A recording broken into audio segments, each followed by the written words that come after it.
cermin hitam tu terang. Biasa terang Terang. Terang ah. Terang Jadi buka lampu dalam pun bagi lampu nampak juga. Kan? Lawan pokok tu sebelah pokok kelapa tu. Lawan dapur. Pokok ni getah. Nanti terang Cik Man. Okey. Terima kasih.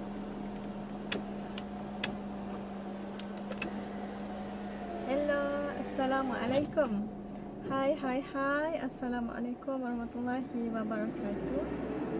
So, pagi ni ke dah tengah hari pukul 11 lebih So, untuk pagi ni Syifa buat live untuk share, sama-sama kita share tentang 10 kesalahan orang baru nak berniaga. Orang baru nak berniaga kena alert lah 10 kesalahan yang ni, supaya bila kita ada guideline, bila kita lebih membaca, lebih ada guideline, kita tak terlalu selesa dengan apa yang kita ada. Kita akan sentiasa beringat, kita tak ada buat kesalahan yang sama, kita tak ulang kesalahan yang sama. Okey, macam tu. Ataupun kita belajar daripada pengalaman orang lain. Yang tu pun elok juga. Yang tu pun antara perkara yang membantu kita juga. Okay, so untuk pagi ni Syifa just nak share 10 kesalahan orang baru nak berniaga. Okay, yang pertamanya ialah kita ada perasaan tak sabar. Kita rasa macam nak buat semua, rasa macam excited sangat. Sebenarnya along the way kita nak berjaya, nak menjadi seseorang yang berjaya, kita mesti melalui suatu fasa. Suatu fasa ni yang akan menentukan kita macam mana proses kita ni cepat atau tidak, dia bergantung kepada fasa ni. Ada orang dia terus nak capai terus ke garisan penamat.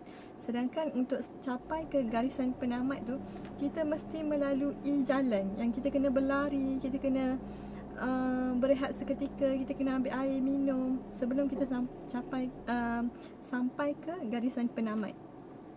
Okey. Bercakap tentang perjalanan, ada orang macam dia tak sabar-sabar, maksudnya dia terus nak tengok apa dia punya hasil, tak nak tunggu. Sebenarnya dia kena tunggu, dia kena trust the process. Sama juga masa kita sebelum kita dilahirkan, kita tetap ada proses dalam perut, kita ada proses macam mana kita membesar, macam mana daripada tak ada tangan menjadi ada tangan, daripada tak ada kaki jadi ada kaki, daripada tak ada jari jemari ada jari jemari, daripada tak ada rambut jadi ada rambut. Dalam perut lagi kita dah ada proses. Macam mana kalau kita nak berjaya tapi kita tak nak melalui proses tu, kita terus nak cepat, kita terus nak berjaya, yang itu sangat mustahil. Sama juga baby yang baru lahir, dia tak terus lahir-lahir tu dia terus boleh berlari, dia tak terus boleh bercakap.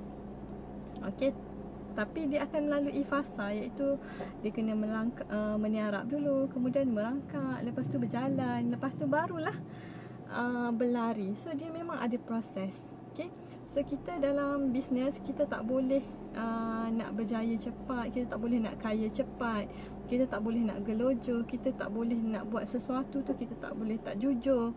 Kita mestilah deliver produk kita dengan baik supaya orang happy dengan kita. Okay, supaya orang gembira, orang selalu nak repeat order dengan kita.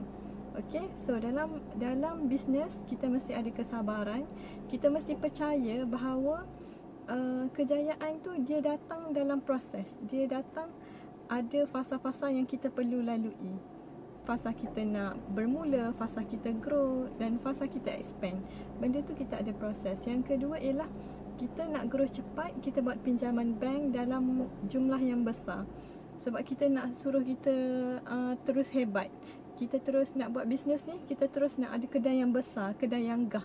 Dekat kedai pula kita nak buat full renovation, kita nak ada aircon, kita nak pakai pintu cermin, kita nak ada billboard, kita nak ada duta, kita nak sponsor artis. Benda tu semua dalam masa tempoh yang yang awal permulaan, kita tak boleh nak pergi benda tu terlalu laju sebab dia memerlukan kos yang besar. Okey, branding ni bukannya hari ni kita buat, hari ni terus kita jadi. Tak, dia adalah proses. So proses tu lah yang akan menjadikan kita lebih baik. Okey, kita akan improve setiap proses kita. Okey, yang ketiga ialah nak terus jadi jutawan tanpa buat foundation ataupun tanpa kita simpan duit. Kita terus nak jadi jutawan, kita target bulan ni aku mesti jadi jutawan. Dia tak boleh macam tu. Kita tetap kena ada cash flow, kita kena ada saving kita untuk kita sustain kita punya business ke tahun hadapan, ke bulan depan, untuk ke tahun seterusnya ataupun 10 tahun lagi. Kita tetap kena ada foundation, kita tetap kena ada saving. Kita tak boleh nak jadi jutawan pantas. Buat apa jadi jutawan pantas lepas tu kita sakit, lepas tu kita tak boleh nak sustain kita punya business pun. Kita tak nak lah macam tu. Macam tak best lah kan. So lepas tu kita tak nak. Yang keempat ialah kita kurang ilmu. Kalau kita kurang ilmu, apa saja tindakan yang kita buat adalah berdasarkan macam mana tahap ilmu kita.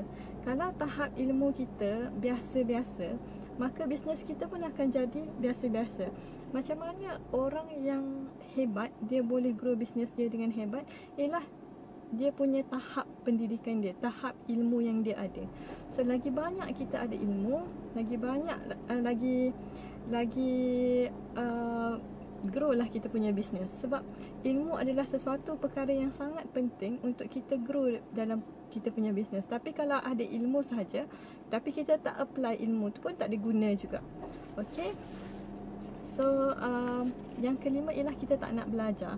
Kita rasa kita dah cukup dengan apa yang kita ada sekarang ni. Apa yang kita ada sekarang ni, kita rasa kita dah cukup. Sebenarnya kita tak boleh sentiasa rasa comfort dengan apa yang kita ada. Kita selalu kena improve.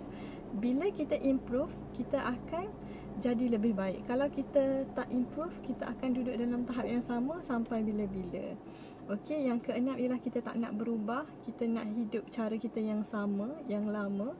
Tak ada perubahan dalam hidup kita. So kita akan sakit sebenarnya. Sebab kita tak nak berubah, kita tak nak improve. Sebabnya kalau tengok pada teknologi sekarang pun, dunia sekarang pun, teknologi kita sangat tinggi. Kalau kita masih lagi nak pakai Nokia 3310, kita tak nak berubah, kita tak nak pakai telefon smartphone, kita tak nak online kan kita punya bisnes, kita nak cara offline, kita rasa offline lagi mudah. Kita akan struggle, hidup kita memang akan struggle. Okey, yang ketujuh ialah kita tak nak susun langkah kita satu persatu. Kita tak nak buat strategi, kita just nak langgar dinding je. Kita main tibai je, nak buat apa kita buat. So kita tak boleh macam tu. Okay, kita kena ada strategi, kita kena susun satu persatu apa yang kita nak buat, apa yang kita nak capai. So yang tu semua kita mesti ada matlamat dan juga kita kena ada impian. Yang ke-8 ialah kita terlalu banyak idea. Bila kita terlalu banyak idea, kita tak tahu kita nak mula yang mana. Kita akan rasa macam yang tu nak buat, yang ni tak buat, kita tak fokus. Kita sepatutnya kita fokus. Kita tengok apa yang ada dekat kita, apa yang ada dekat tangan kita, itulah yang kita perlu buat. Kita buat yang tu betul-betul. Kita fokus pada satu benda dan kita buat benda tu betul-betul. InsyaAllah kerja lagi mudah berbanding kita nak buat semua benda. Kita tak akan boleh. Kita akan rasa penat lepas tu dan kita akan cepat give up. Okay. So yang ke-9 ialah kaji produk ajaib. Macam kita rasa produk kita adalah produk yang terbaik, benda tu sebenarnya dia akan buang masa. Sebab untuk sesuatu produk tu keluar, dia perlukan testimoni, dia perlukan orang kenal tentang produk tu. Kita nak ada peminat untuk produk tu, dia tak akan mudah terus dapat. Dia akan mengambil masa yang lama. So kalau boleh, jangan buat sesuatu yang orang belum kenal, orang belum tahu, dan menyebabkan kita kena invest terlalu banyak untuk pastikan orang tu kenal kita tentang produk kita. Okey, yang ke-10 iaitu yang terakhir sekali ialah kita tak ada keyakinan tentang tahap kemampuan diri kita sendiri. kita sendiri yang tak yakin dengan diri kita, agak-agak macam mana orang nak yakin dengan kita. So kalau kita sendiri tak yakin dengan kita, lagilah orang nak percaya kita lagilah susah, sebab kita sendiri pun tak yakin. Okay, so believe on yourself. Kita buat betul-betul. Okay, kita buat betul-betul, kita buat sungguh-sungguh.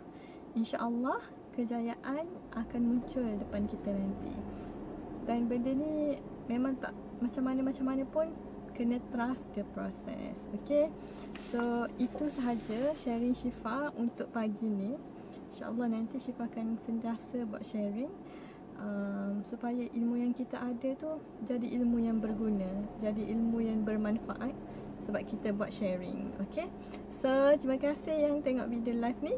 InsyaAllah nanti kita akan jumpa lagi. Bye.